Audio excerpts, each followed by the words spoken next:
body may perish, but its memories will cherish. I'm here to relate just a few. She knew you all, one and all, but if you will recall, I knew her longer than you. She was known to have gin with friend Errol Flynn. Then she was young and precocious. Then as she got older, her antics got bolder. Some relatives found her atrocious. Her father, for starters, military, starching garters. Marcy just needed some breeding. So true to his guns, he shipped her off to the nuns, to the convent for manners and reading. What our mother learned got her fingers burned. She discovered a keg of black powder. If the nuns were crabby with the trail around the abbey, the flash made him yell even louder. Marcy's memorandum? Well, she was selected at random, prosecuted without a trial.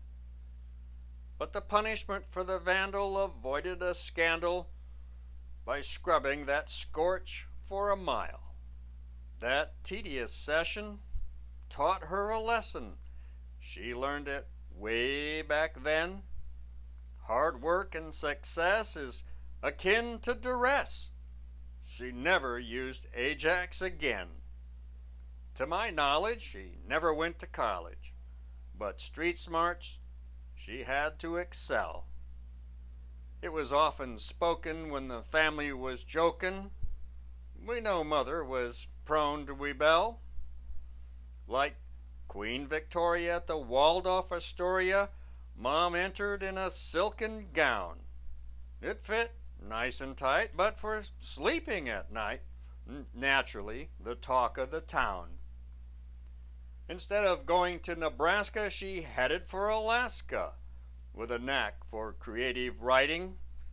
As the roving reporter, she had many a supporter, but her cookbook was the most inciting. For the palate to please, there were many recipes collected from men of the woods, but the collection ran short, so just to be sport, she invented the rest of the goods. Wild haunch a la mousse, pickled roast goose, sourdough pudding, and bear rib stew. For the hungry fellow there was salmon jello, just to name a few. Since I was inspired, I naturally inquired, "Mom, how good did your recipes taste?" "Oh, I wouldn't know, my son. I just wrote them for fun. I've no time for cooking to waste." The Library of Congress, so wasteful and ponderous, actually published her book. Like the rarest coin minted, only one copy was printed, and it's lost in some dark, dusty nook. Alas and alack, it's buried way deep in some stack, in a place where no one will look. Thousands might have died if her recipes had been tried, if Mom had taught them to cook. As some of you've guessed, with fathers I'm blessed, starting with my own natural dad. And I'm happy they've met, 'cause you can just bet if they hadn't, I'd have been had. Next there was Bob, and they conceived brother Rob. Thereafter they drifted apart. Heard about him now and again, but never saw him again. But he gave me a pretty good start.